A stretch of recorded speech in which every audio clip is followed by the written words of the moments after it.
Hey guys, Triforce of Doom here, and holy crap, 50 subs! I did not expect to get here this fast, so thanks to each and every one of you who subscribed to me.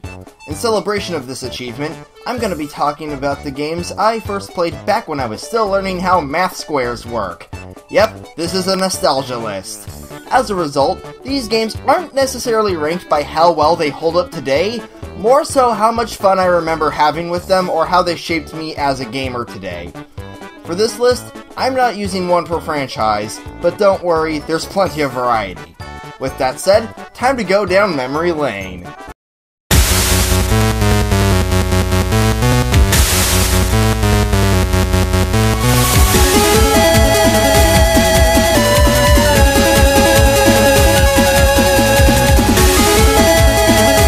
So, what games did I first play 15 years ago? Let's see, you got Mario Party, Zelda, Dance Dance Revolution, and a good family-friendly game of...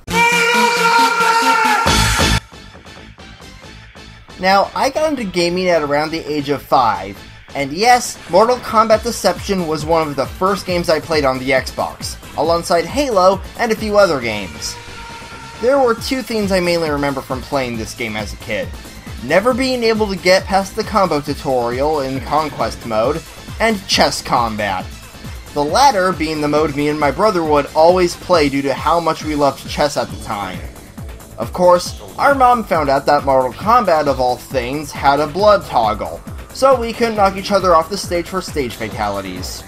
Or even activate normal fatalities. Made it less interesting when we couldn't destroy our opponent.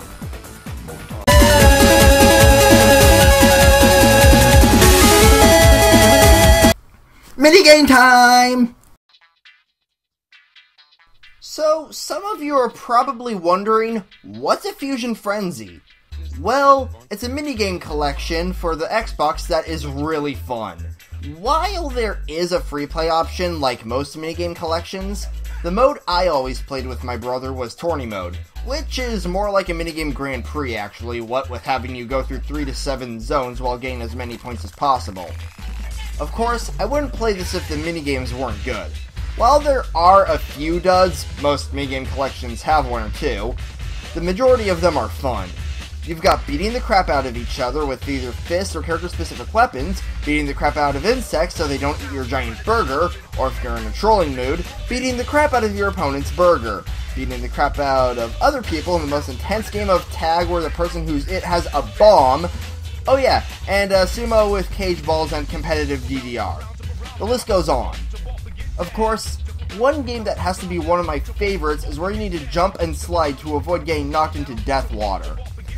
If you thought Shy Guy Says was tense, you have not played this for more than 30 seconds. If you have an Xbox, I'd highly recommend this game. Just don't get the sequel. The sequel was terrible.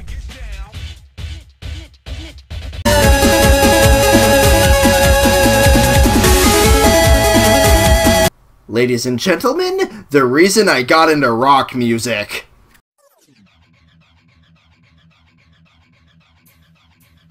So one day, my dad got us a PS2 and this game at the same time. It was quite literally the only game we had for the system for a few months. Good thing it was really fun, even if some mechanics were in serious need of refinement. Looking at you, Hammer-Ons. Now, back then, I was not good at the game. Ed was on medium until Rock Band came out, not even joking. My brother, however, got to expert, but our elementary school selves had trouble reaching the orange button, so I actually acted as my brother's pinky for a while by pressing it for him. Definitely makes for interesting memories, which is a good thing for a list like this. The music list also shaped the beginning of my music tastes, so there's also that.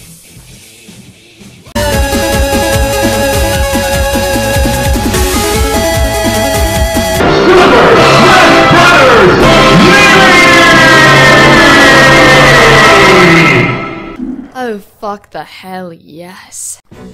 Melee, one of the first games I ever played on the GameCube, and it was also my intro to the Smash Bros. Series. I first played my friend Colby's copy at his house before I got my own GameCube with him and my brother. I got quite a few memories of us just messing around in the game. It also was my introduction to quite a few series I wasn't familiar with, thanks to characters like Game & Watch, Captain Memes, Ness, and Kirby, the last one in that list being my main for a good while. Smash is also one of the reasons why I'm such a fan of trivia, thanks to the trophies you unlock. Fun memories, and a fun game in general.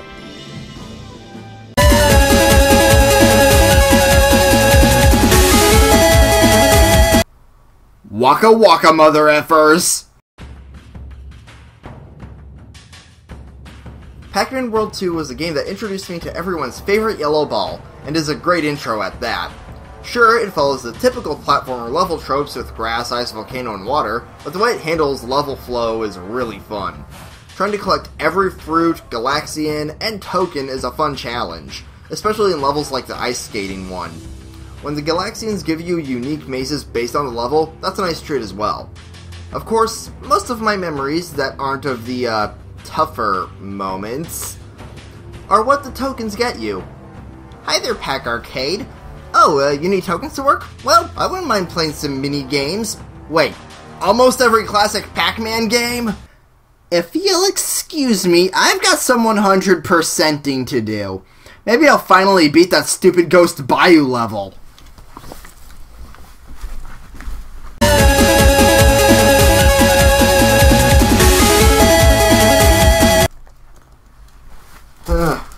Right, still got half a video to do. Whoops. So, what was next again?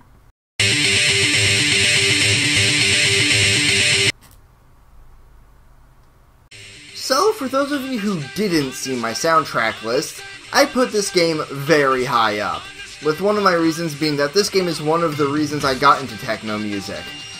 Of course, the music isn't the only reason I have such fond memories of this game. As many fans of the franchise can attest to, the gameplay is really fast-paced and fun. Not only was the single-player mode fun to play and finding all the tag points and hitting characters, but me and my brother would play the two-player battle mode quite a bit. The way the two of us can get competitive made for really tense races. Speaking of which, if you picked Poison Jam, screw you! Whoever gave him contact damage when your main offense as a ram was evil. I haven't done two-player racing in years and I still remember raging at that. Of course, that's only one annoying thing in an overall really fun game.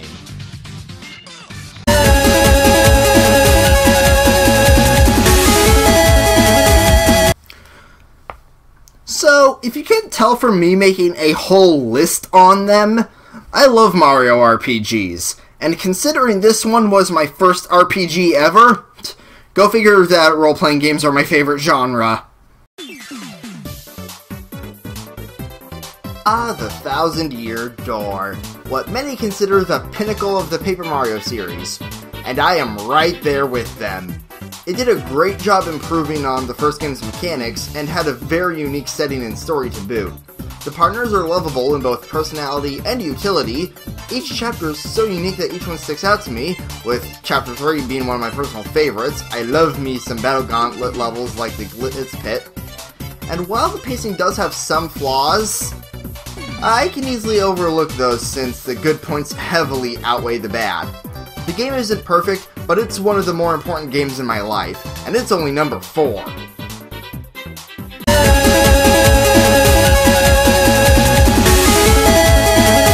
For number 3, we're going from my first RPG to one of the first games I ever played.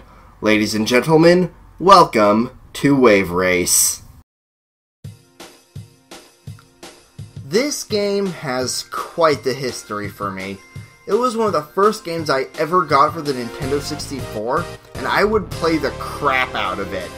The serene soundtrack, the amazing water physics, the graphics that, in my opinion, still hold up to this day. I honestly have a hard time finding things wrong with it. I actually played the game so much the cartridge straight up stopped working.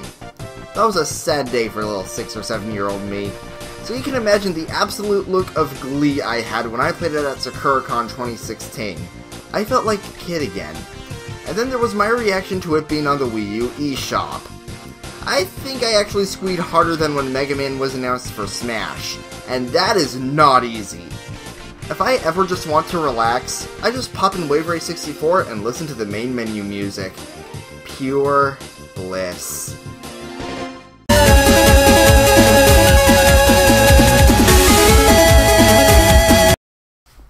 And now we go from one of the first games I ever played to the first game I ever played. Welcome to Mario Kart! Yep, my introduction to gaming was Mario Kart 64. Due to this, I have quite a few memories with this game.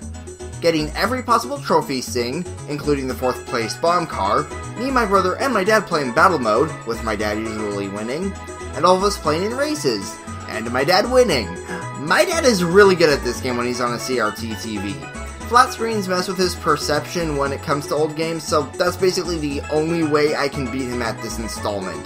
As a result, screw Peach. When you're beaten by the same character multiple times, you tend to grow resentment toward that character. And she was the character my dad used. And no, my dad kicking my butt is not the only reason I remember this game. You've got a lot of memorable tracks like Moo Moo Meadows, DK Jungle Parkway, and Yoshi's Canyon. Fun music that I still hum to this day, and what has to be the longest racetrack in Mario Kart history with Rainbow Road 64. Never was able to really pull off the jump shortcut.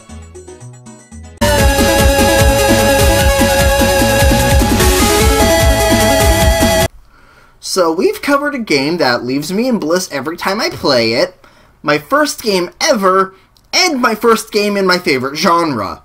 What could beat that? Not much. Just a game that basically made me a completionist.